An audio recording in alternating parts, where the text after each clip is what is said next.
वही जो हजारों वर्ष पहले जो राज्य चल रहा था, आप समझ ही रहे हैं कौन राज चल रहा था। वही राज चलाने में आरएसएस का मतलब ही ये है, उसका गठन ही इसी बात पर हुआ था। 1925 में जो आरएसएस का गठन हुआ, उसमें जो गोलवलकर के जो गुरु जी थे, वो जर्मनी और कई देशों को दौरा किए, मुसोलिनी, हिटलर, उसकी साहित्य को पढ़े, उन लोगों के साथ में उठे बैठे बात किए, और उसी के तर्ज पर आरएसएस का यहाँ पर गठन हुआ। और जो हिटलर की सीक्रेट पुलिस की जो ड्रेस थी, हाफ पैंट, काली टोपी, शर्ट, वही ड्रेस आरएसएस का है। और राम भी उनको श्राप देगी कि जब मैं सबका हूं, जिसको हम सबको हमने जन्म दिया है, पालन कर रहे हैं, वो कह रहे कि राम को हम ला रहे हैं। ये कितनी गलत बात है। शंकराचार्य लोगों से प्राण प्रतिष्ठा कराना चाहिए, काशी के विद्वत जनों को रखना चाहिए उसमें। इसमें तो पार्टी का कोई मतलब ही नहीं है। इसमें साधु संत तपस्वी लोग को प्राण प्रतिष्ठा करनी चाहिए, उनको उसमें रहना चाहिए। हमारे राष्ट्रीय अध्यक्ष श्री अखिलेश यादव जी का ये कहना है कि जब जाति जनगणना हो जाएगी तो उसके हिसाब से सबको लाभ, आरक्षण का जो भी लाभ होगा उनको वो मिलेगा। जो लोग विरोध कर रहे हैं वो अल्पसंख्यक है, जाति जनगणना में अल्पसंख्यक हो जाएंगे तो उनको भी लाभ है। जो अल्पसंख्यक को लाभ मिलता है वो उनको भी मिलेगा। तो ये राष्ट्र को मजबूत नहीं, जब से सरकार में आए तब से राष्ट्र कमजोर हुआ है। सेना को कमजोर कर रहे अग्निवीर योजना को ला करके सेना को। देख रहे हैं जमीनी खबर, मैं हूं अमित, और इस वक्त हमारे साथ समाजवादी पार्टी के वरिष्ठ नेता, पूर्व नेता प्रतिपक्ष राम गोविंद चौधरी जी हैं। मगर मुद्दा यह है कि 2024 का चुनाव आ रहा है, जहां बीजेपी लगातार बात कर रही है राम मंदिर से लेकर तमाम अलग अलग मुद्दे पर, वहीं समाजवादी पार्टी जाति जनगणना और सामाजिक न्याय के साथ रोजगार और तमाम वो मुद्दे हैं जो 2014 में प्रधानमंत्री उठाया करते थे, उस मुद्दों पे बात कर रही है। आखिर उन मुद्दों का क्या हुआ? तो आज हम राम गोविंद जी के साथ हैं और जानेंगे सर 2014 में जब प्रधानमंत्री आए थे तो बात कुछ अलग कर रहे थे, अब बात कुछ अलग कर रहे हैं, कैसे देखते हैं आप इस चीज को?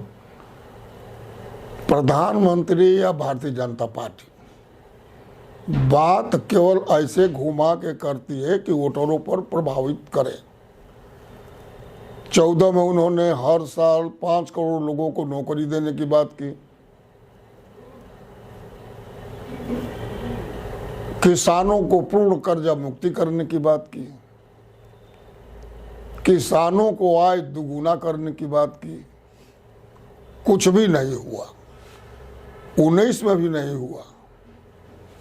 17 के चुनाव में यूपी में जितनी घोषणाएं हुई कुछ भी नहीं हुआ। वो केवल लोगों को उलझा करके या नए मुद्दे उठा करके वोट लेना चाहते हैं। जैसे राम मंदिर की बात है, राम सबके, कोई ऐसा सनातन धर्म को मानने वाला नहीं है जो राम की पूजा न करता हो या सवेरे उठ के राम राम न करता हो। ये राम को बेच रहे हैं वोट के नाम पर। राम भी कुपित हो गई लोगों पर कि जो सबका है वो अपना ही को मान रहे हैं। इसलिए इस बार जनता हर धर्म वर्ग के लोग बना लिए हैं कि झूठी भारतीय जनता पार्टी के वादों को इस बार नकारना है और सरकार को हटाना है और नई सरकार को ले आना है। सर आप लोग कह रहे हैं नई सरकार को लाना है, सरकार को हटाना है, मगर जो सरकार में मौजूदा लोग हैं वह तो उन तमाम मुद्दों पे बात ही नहीं कर रहे हैं। वो तो कह रहे हैं कि हमने राम को लाया है, फिर से हम लोग आएंगे और भगवान के रूप में मोदी जी को दिखाया जा रहा है। वहीं दूसरी तरफ अग्निवीर की योजना है और तमाम योजना है जिस पर सरकार बात नहीं कर रही है। तो कैसे आप उस जनता को कन्वे करेंगे? मैंने आपसे कहा ना कि राम सबके, वो राम को बेच रहे हैं।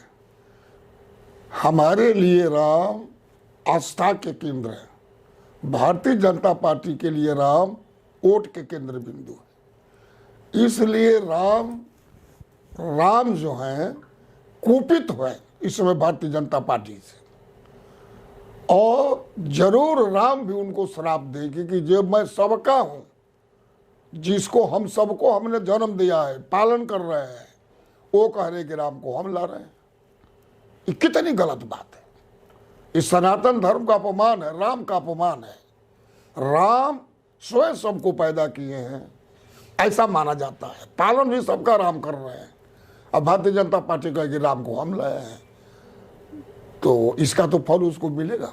और अभी तक तो बाकी लोग धरना प्रदर्शन कर रहे थे, तमाम लोग अलग अलग जगहों पे अलग अलग मुद्दों पे धरना प्रदर्शन कर रहे थे।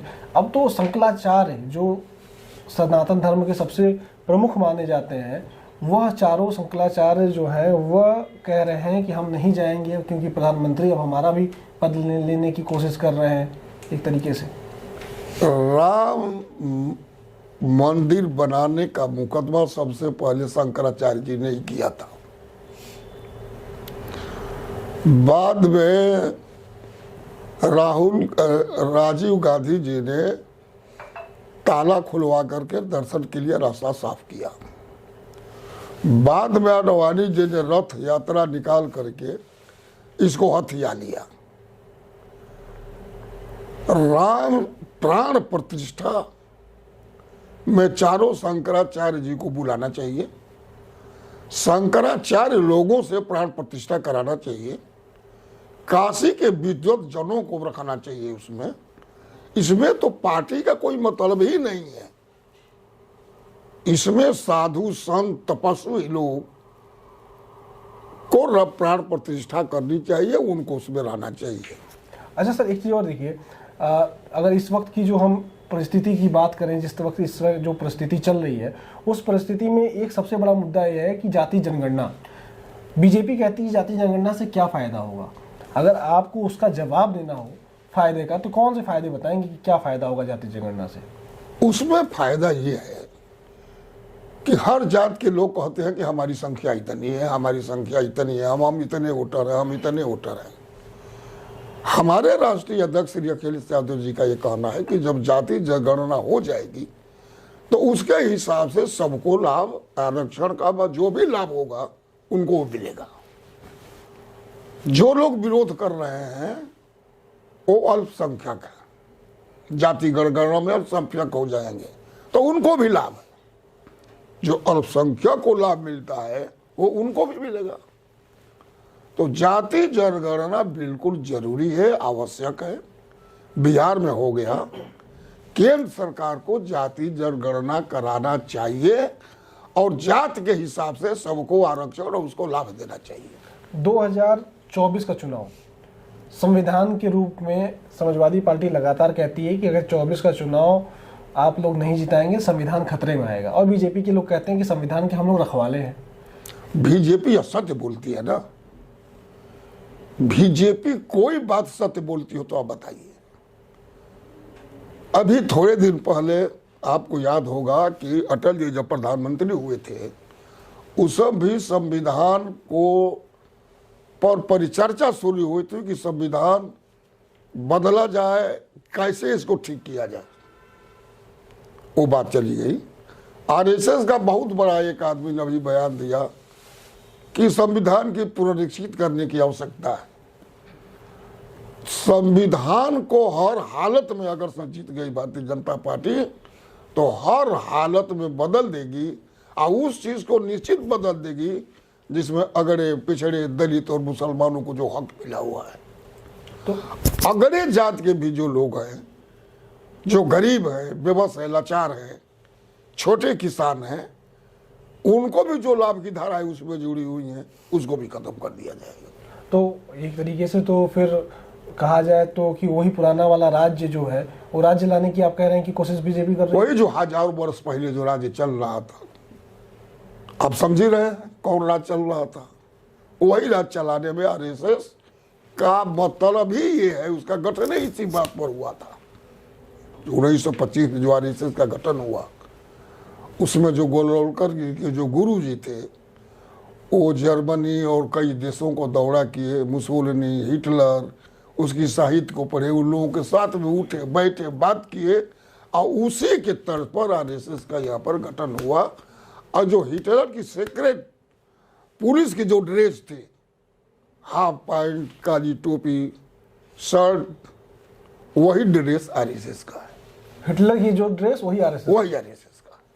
तो सर अगर 24 के चुनाव की हम बात करें तो आखिरी सवाल आपसे जानना चाहेंगे, वो बीजेपी के लोग ये कह रहे हैं कि अगर आप हमें जिताएंगे तो हम राष्ट्र को मजबूत करेंगे, विश्व गुरु बनाएंगे। अगर आपको जनता जिताएगी तो आप क्या करेंगे? एक तो ये राष्ट्र को मजबूत नहीं, जब से सरकार में आए तब से राष्ट्र कमजोर हुआ है। सेना को कमजोर कर रहे हैं, अग्निवीर योजना को ला करके सेना को कमजोर कर रहे हैं। कई सेना के बड़े बड़े कमांडरों ने इस बात पर बयान दिया है कि अग्निवीर योजना सेना को समाप्त करने की योजना है। रेलवे को इन्होंने बर्बाद कर दिया, एयर इंडिया को बर्बाद किया, बीमा निगम को बर्बाद किया, चीन कितनी हमारी जमीन हड़प लिया। तो देश कमजोर हुआ है, गरीबी में कमजोर हुआ है, किसान की हालत कमजोर हुई है, बेरोजगारी में नौजवान कमजोर हुए हैं, और पढ़ने में इतने फीस प्राइवेट स्कूलों में बढ़ा दिए गए हैं कि अब लोगों को पढ़ने से भी वंचित करने की योजना ये सरकार बना रही है। मैंने बिल्कुल ये सरकार देश को पंगु बनाना चाहती है। यही काम रावण किया था, सभी देवी देवताओं को बंधक बना लिया था। विश्वकर्मा जी का पुष्पक विमान लेके चला आया, पवन को पार्टी से बांध दिया, शनिचरा को उल्टा लटका दिया था, तो भी उसका अंत हुआ, चरम पर पहुंच गया। भारतीय जनता पार्टी का विचार, चाल चलन, बोल वचन, वादे सब झूठे हो गए, चरम स्थिति पहुंच गई है।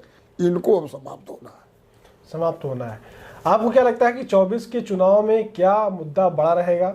जाति जनगणना को लेकर समाजवादी पार्टी आगे बढ़ रही है, सामाजिक न्याय को बात कर रही है, लगातार उन नौकरियों की बात कर रही है जो प्रधानमंत्री आज से 10 साल पहले बोला करते थे, उसका क्या हुआ? आपको क्या लगता है 2024 के चुनाव में क्या होगा? और आप किस क्षेत्र से हैं वो भी बताइएगा, और आपके क्षेत्र में कौन सा मुद्दा प्रमुख है आपके हिसाब से, वह जरूर कमेंट करके रखिएगा। नमस्कार।